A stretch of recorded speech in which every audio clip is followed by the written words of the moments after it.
Hi hello mom സൈഡിലേക്ക് എൻ്റെ എല്ലാ കൂട്ടുകാർക്കും സ്വാഗതം. അപ്പോൾ ഇന്ന് നമുക്ക് നല്ല സൂപ്പർ കിടക്കാച്ചി ഒരു മത്തിക്കറി തയ്യാറാക്കുന്നത് എങ്ങനെയാണെന്ന് നോക്കാം. അപ്പോൾ ഞാനിവിടെ 1/2 കിലോ മത്തി കഴുകി വൃത്തിയാക്കി മാറ്റി വെച്ചിട്ടുണ്ട്.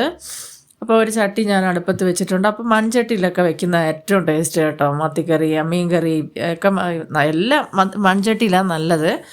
അപ്പോൾ അതാ ഞാൻ മൺചട്ടിയിൽ ഒരു 3 ടീസ്പൂണ് വെളിച്ചെണ്ണ ഒഴിച്ചു കൊടുത്തിട്ടുണ്ട്. വെളിച്ചെണ്ണയിൽ ഉണ്ടാക്കിയെടുക്കുക, മറ്റു ഓയിലൊന്നും മീൻകറിക്കൊന്നും അത്ര ടേസ്റ്റ് തരത്തില്ല. അതിലേക്ക് നമുക്ക് ഒരു ചെറിയ പീസ് ഇഞ്ചി അരിഞ്ഞതിട്ട് കൊടുക്കുക. അതിലേക്ക് ഒരു 4 പച്ചമുളക് കീറിയതും കൂടെ ഇട്ട് കൊടുത്തിട്ടുണ്ട്. അപ്പോൾ ഇതൊന്ന് നമുക്ക് ചെറുതായിട്ടൊന്ന് വഴറ്റി കൊടുക്കുക. അപ്പോൾ മുളകൊന്ന് വഴറ്റിയതിന് ശേഷം നമുക്കതിലേക്ക് ഒരു ചെറിയ സവാള ഇതുപോലെ ഞാൻ അരിഞ്ഞു വെച്ചിട്ടുണ്ട്, അതും കൂടെ നമുക്ക് ഇട്ട് കൊടുക്കാം. അപ്പോൾ ഈ സവാള എല്ലാം ഒന്ന് വാടി കിട്ടണം. അപ്പോൾ നല്ലപോലെ ഒന്ന് വഴറ്റിയെടുക്കാം നമുക്ക്. അപ്പോൾ ഈ മീൻ കറി ഉണ്ടല്ലോ, ഒരുപാട് ചാറൊന്നും നമുക്ക് കിട്ടത്തില്ല, പക്ഷേ ഇതിൻ്റെ ടേസ്റ്റ് ഉണ്ടല്ലോ ഒന്നും പറയാനില്ല. ഒരു രക്ഷയില്ലാത്തൊരു മീൻ കറിയാണ് കേട്ടോ. നമ്മൾ ഒരു തുള്ളി വെള്ളം പോലും ഇതിൽ ചേർക്കുന്നില്ല. അതാണ് ഈ മീൻ കറിയുടെ പ്രത്യേക ഒരു രുചി.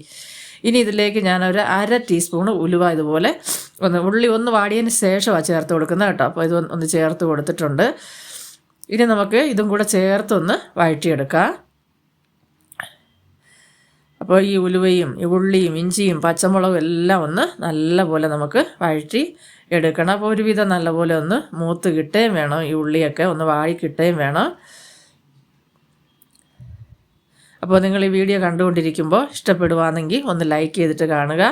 നിങ്ങളുടെ പ്രിയപ്പെട്ടവർക്കെല്ലാം ഷെയർ ചെയ്ത് കൊടുത്ത് എന്നെ സപ്പോർട്ട് ചെയ്യുക. അപ്പോൾ ഇതുവരെയും നിങ്ങളുടെ സപ്പോർട്ട് കൊണ്ടാണ് ഞാൻ ഇത്രയും ഇവിടെ വരെ എത്തിയത്. അപ്പോൾ തുടർന്ന് നിങ്ങളുടെ സപ്പോർട്ട് വേണം. അപ്പോൾ ആദ്യമായിട്ട് കാണുന്നവർ എൻ്റെ ചാനലൊന്ന് സബ്സ്ക്രൈബ് ചെയ്ത് കാണുക. അപ്പോൾ ഇപ്പോൾ ഞാൻ ഈ സവാള എല്ലാം ഒന്ന് വഴന്ന് വാടി വന്നിട്ടുണ്ട്. ഇതിലേക്ക് നമ്മൾ ചതച്ച് വെച്ചിരിക്കുന്ന കാശ്മീരി മുളക് പൊടി, ചതച്ച മുളകാണ്, മുളക് പൊടിയല്ല മുളക്. അപ്പോൾ അതൊന്ന് ഒരു 1.5 ടീസ്പൂണ് ഞാൻ ഇട്ട് കൊടുത്തിട്ടുണ്ട്. ഇനി നമുക്ക് ആവശ്യത്തിനുള്ള മഞ്ഞൾപ്പൊടി ഇട്ട് കൊടുക്കാം. ഇനി ഇതിലേക്ക് നമുക്കൊരു നല്ല കളർ കിട്ടുന്നതിന് വേണ്ടിയിട്ട് ഒരു 3/4 ടീസ്പൂണോളം മുളക് പൊടി ചേർത്ത് കൊടുക്കാം. അതും കാശ്മീരി മുളക് പൊടി തന്നെ കേട്ടോ, രണ്ടും കൂടെ ചേർത്ത് മിക്സാക്കി പൊടിച്ചതാണ്.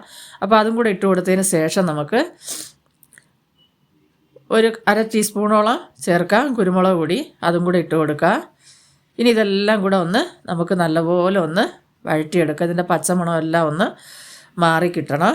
അപ്പോൾ നല്ലപോലെ ചൂടായതിന് ശേഷം നമുക്കിതിലേക്ക് നമ്മൾ അരിഞ്ഞു വെച്ചിരിക്കുന്ന തക്കാളി ചേർത്ത് കൊടുക്കുക. അപ്പോൾ ഞാനിവിടെ ഏകദേശം ചെറിയ 2 തക്കാളി, വലുതാണെങ്കിൽ 1 മതിയാവും, 2 തക്കാളി എടുത്തിട്ടുണ്ട്. അപ്പോൾ ഇത് ഇട്ട് കൊടുത്തതിന് ശേഷം നമുക്കിത് നല്ലപോലെ വഴറ്റി ഈ തക്കാളി എല്ലാം വെന്തുടഞ്ഞ് ഒരു പേസ്റ്റ് രൂപത്തിലൊന്ന് ആയി കിട്ടണം, നല്ലപോലെ വെന്തുടയണം. അപ്പോൾ ഇങ്ങനെ വഴറ്റിയതിന് ശേഷം നമുക്ക് കുറച്ച് നേരം വേണമെങ്കിൽ അടച്ച് വെച്ച് വേവിക്കാം കേട്ടോ. തീ മാത്രം ഒരുപാട് കൂട്ടി വെക്കരുത്, സിമ്മിൽ വെച്ച് ചെയ്യുന്നതായിരിക്കും നല്ലത്. എന്നുവെച്ചാൽ നമ്മളിതിൽ വെള്ളമൊന്നും ചേർക്കുന്നില്ല, അതുകൊണ്ടാണ്. അപ്പോൾ ഇതുപോലെ കുറച്ച് നേരം ഇങ്ങനെ അടച്ച് വെച്ച് ഇളക്കി എടുക്കുമ്പോൾ നല്ലപോലെ വെന്ത് ഉടഞ്ഞ് നമുക്ക് നല്ല ഒരു പേസ്റ്റ് പരുവത്തിൽ കിട്ടും. അപ്പോൾ ഇതുപോലെ കുറച്ച് നേരം ഇടയ്ക്കിടയ്ക്ക് ഇളക്കി കൊടുക്കാൻ മറന്നു പോകരുത്. വെള്ളം ചേർക്കാത്തതുകൊണ്ട് അടി പിടിക്കാനുള്ള ചാൻസ് ഉണ്ട്. അതുപോലെ തന്നെ തീ എപ്പോഴും കുറച്ച് വെച്ച് തന്നെ ചെയ്യുക, സിമ്മിലിട്ട് ചെയ്താൽ മതി കേട്ടോ. ഇച്ചിരി സമയം എടുക്കും ഈ മീൻകറി വെച്ചെടുക്കാൻ, നമ്മൾ വെള്ളമൊന്നും ചേർക്കാതെ വെക്കുന്നതുകൊണ്ട്. ഇതിൽ വെള്ളമെന്ന് പറയാനായിട്ട് നമ്മളൊന്നും ചേർക്കുന്നില്ല, പക്ഷേ ഈ മീനിൽ നിന്ന് വെന്ത് അതിൽ നിന്ന് ഇറങ്ങുന്ന വെള്ളത്തില്ല ഇത് വെന്ത് വരുന്നത്. എന്ത് ടേസ്റ്റെന്നറിയാമോ, പറഞ്ഞപ്പോൾ തന്നെ വായി വെള്ളം വരുക, അത്രയ്ക്ക് രുചിയാട്ടോ. അപ്പം നമ്മൾ കപ്പപ്പുഴുക്കൊക്കെ ഉണ്ടാക്കിയിട്ട് ഇത് കഴിക്കുകയാണെങ്കിൽ ഉണ്ടല്ലോ ഒരു രക്ഷയില്ല കേട്ടോ. അപ്പോൾ വീണ്ടും ഞാനത് ഇളക്കിയതിന് ശേഷം ഇപ്പോൾ അടച്ചു വെച്ച് കൊടുത്തിട്ടുണ്ട്. ഇപ്പോൾ കണ്ടോ നമ്മളെ തക്കാളിയെല്ലാം വെന്തുടഞ്ഞ് നല്ലപോലെ പരുവത്തിന് കിട്ടിയിട്ടുണ്ട്. അപ്പോൾ വീണ്ടും ഞാൻ എടുത്തെടുത്ത് പറയുന്നു, തീ കൂട്ടി വെക്കരുത്, സിമ്മിൽ തന്നെ ഇടുക. ഇച്ചിരി സമയം എടുത്ത് തന്നെ ഇത് വേവിച്ച് ഉടച്ചെടുക്കുക. ഇപ്പം നമ്മുടെ തക്കാളിയൊക്കെ നല്ലപോലെ വെന്ത് വന്നിട്ടുണ്ട്. ഇനി നമുക്ക് വേണ്ടത് 1 ടേബിൾ സ്പൂണോളം ഞാൻ എടുത്തിട്ടുണ്ട് വിനാഗിരി. നമ്മളിതിൽ പുളി ചേർക്കുന്നില്ല കേട്ടോ. അപ്പോൾ തക്കാളി ഇട്ടിട്ടുണ്ട്. തക്കാളി ഇത് വലിയ പുളിയില്ലാത്ത തക്കാളിയാണ്. അപ്പോൾ ഈ വിനാഗിരിയും ചേർത്തതിന് ശേഷം മിക്സാക്കി കൊടുക്കുക.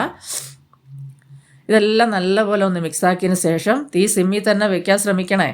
ഇനി ഇതിലേക്ക് നമുക്ക് ആവശ്യത്തിനുള്ള ഉപ്പ് ചേർത്ത് കൊടുക്കാം. അപ്പോൾ ഞാൻ കല്ലുപ്പാണ് ഉപയോഗിക്കുന്നത്, അതുകൊണ്ട് ആവശ്യത്തിനുള്ള ഉപ്പ് ഞാനിപ്പോൾ ഇട്ട് കൊടുത്തിട്ടുണ്ട്. ഇനി ഇതെല്ലാം മിക്സാക്കി എടുക്കാം നമുക്ക്. അപ്പോൾ നല്ല സൂപ്പർ ടേസ്റ്റിലുള്ള ഒരു മത്തിക്കറി. നമ്മൾ എന്നും ഒരേ മോഡലിൽ തന്നെ കഴിക്കാതെ അപ്പോൾ ഇടയ്ക്കിടയ്ക്ക് ഒന്ന് മാറ്റിയൊക്കെ ഉണ്ടാക്കി കഴിക്കുമ്പോൾ മാത്രമല്ല നമ്മൾ ഉണ്ടാക്കി കൊടുക്കും മക്കൾക്കും വീട്ടിലുള്ളവർക്കെല്ലാം അത് ഇഷ്ടപ്പെടുകയും ചെയ്യും. മാറ്റി ചെയ്ത് രുചി ടേസ്റ്റിൽ വ്യത്യാസം വരുമല്ലോ. അപ്പോൾ ഇതൊരു കിടുക്കാച്ചി മീൻകറി തന്നെയാണ് കേട്ടോ. അപ്പോൾ ഇപ്പോൾ ഇതെല്ലാം ഒന്ന് മിക്സാക്കിയതിന് ശേഷം ഞാനിവിടെ 1/2 കിലോ മത്തി കഴുകി വൃത്തിയാക്കി ചെറിയ പീസാക്കി എടുത്തിട്ടുണ്ട്. ഇച്ചിരി വലുതായതുകൊണ്ട് മുഴുവൻ ഇടുന്നവർക്ക് അങ്ങനെ ഇടാം കേട്ടോ. അപ്പോൾ ഇതൊന്ന് ഇതുപോലെ ഇട്ട് കൊടുക്കുക. അതിന് ശേഷം നമുക്കിതൊന്ന് മീൻ പൊടിഞ്ഞു പോകരുത്. അപ്പോൾ അതിനനുസരിച്ച് പതുക്കെ ഇതുപോലെ ഒന്ന് മിക്സാക്കി കൊടുക്കുക.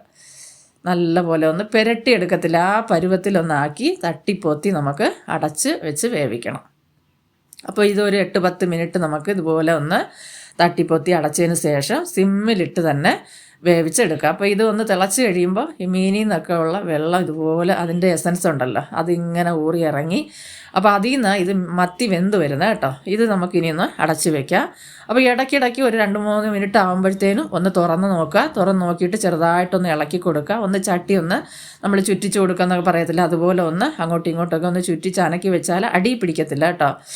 അപ്പോൾ ഇതുപോലെ ഒന്ന് വീണ്ടും ഒന്ന് ഇളക്കിയതിന് ശേഷം വീണ്ടും നമുക്ക് അതുപോലെ തന്നെ ഒന്ന് തട്ടിപ്പൊത്തി വെച്ചതിന് ശേഷം അടപ്പിട്ട് അടച്ച് വയ്ക്കാം. അപ്പോൾ ഇത് ഏകദേശം ഒരു 8-10 മിനിറ്റ് ഇതുപോലെ നമുക്ക് വേവിച്ചെടുക്കണം. അത്രയും സമയവും തീ സിമ്മിൽ തന്നെ ഇരിക്കണം കേട്ടോ. ഇപ്പോൾ കണ്ടോ തിളച്ചിങ്ങനെ ആ മത്തിയുടെ നെയ്യും ഒക്കെ ഇങ്ങനെ ഇറങ്ങി വരുമ്പോൾ ഉണ്ടല്ലേ, ഒരു മണമെന്ന് പറഞ്ഞാൽ ഒരു 1.5 മണം കേട്ടോ. അപ്പോൾ ഇപ്പം ഞാൻ വീണ്ടും ഇതുപോലെ ഒന്ന് ഇളക്കിയൊക്കെ കൊടുക്കുന്നുണ്ട്. അപ്പോൾ ഞാൻ പറഞ്ഞു സമയം ഒരു 8-10 മിനിറ്റെങ്കിലും വേവിച്ചെടുക്കാം. അപ്പോൾ ഇതുപോലെ ഒന്ന് ഇതാക്കിയതിന് ശേഷം വീണ്ടും ഒന്ന് അടച്ചു വെച്ച് കൊടുക്കുക.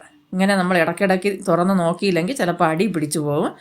അതുകൊണ്ടാണ് ഞാൻ അങ്ങനെ പറഞ്ഞത്. ഇപ്പോൾ ഇനി നമുക്കിത് അടപ്പൊന്ന് തുറന്ന് നോക്കാം.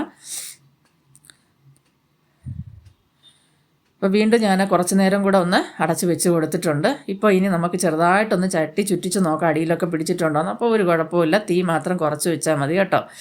ഇനി നമുക്കിതിലേക്ക് കുറച്ച് നേരം കൂടെ ഒന്ന് അടച്ച് വെച്ചതിന് ശേഷം തുറന്നിട്ട് നമുക്ക് കറിവേപ്പില ചേർത്ത് കൊടുക്കണം. അപ്പോൾ ഞാനിപ്പോൾ ഒരു 2 തണ്ട് കറിവേപ്പില ഇതുപോലെ ഇട്ട് കൊടുക്കുന്നുണ്ട്. ഇനി നമുക്ക് 1 ടീസ്പൂണ് 1-2 ടീസ്പൂണ് പച്ച വെളിച്ചെണ്ണ ഒഴിച്ച് കൊടുക്കാം. വെളിച്ചെണ്ണ തന്നെ ചേർക്കണം, മറ്റൊരു ഓയിലും ഇതിന് ചേരത്തില്ല കേട്ടോ. ഇപ്പോൾ നമ്മുടെ മീൻകറി അടിപൊളിയായിട്ട് റെഡി ആയിട്ടുണ്ട്. നമുക്ക് സ്റ്റൗ ഓഫ് ചെയ്യാം. ചട്ടി ഒന്ന് നല്ലപോലെ ചുറ്റിച്ച് നമുക്കതങ്ങനെ കുറച്ച് നേരം ഒന്ന് അടച്ച് വയ്ക്കാം. അപ്പോൾ അത് കഴിഞ്ഞിട്ട് ഞാൻ നിങ്ങൾക്ക് കാണിച്ചു തരാം. അപ്പോൾ നല്ല ചുമചുമാന്നുള്ള മീൻകറി റെഡി ആയിട്ടുണ്ട് കേട്ടോ. ഇത് കണ്ടോ, നല്ല അടിപൊളി, വലുത് ചാറില്ല, പക്ഷേ ഇതിൻ്റെ രുചിക്ക് മറ്റൊന്നുമില്ല, മാറ്റി വയ്ക്കാം കേട്ടോ. അത്ര ടേസ്റ്റാണ്. അപ്പോൾ എന്നും ഒരുപോലത്തെ ടേസ്റ്റ് കഴിക്കാതെ മാറ്റി നമുക്ക് ചെയ്ത് നോക്കാം. അപ്പോൾ അടുത്തൊരു വീഡിയോ ആയിട്ട് കാണുന്നത് വരെയും എല്ലാവർക്കും ബൈ.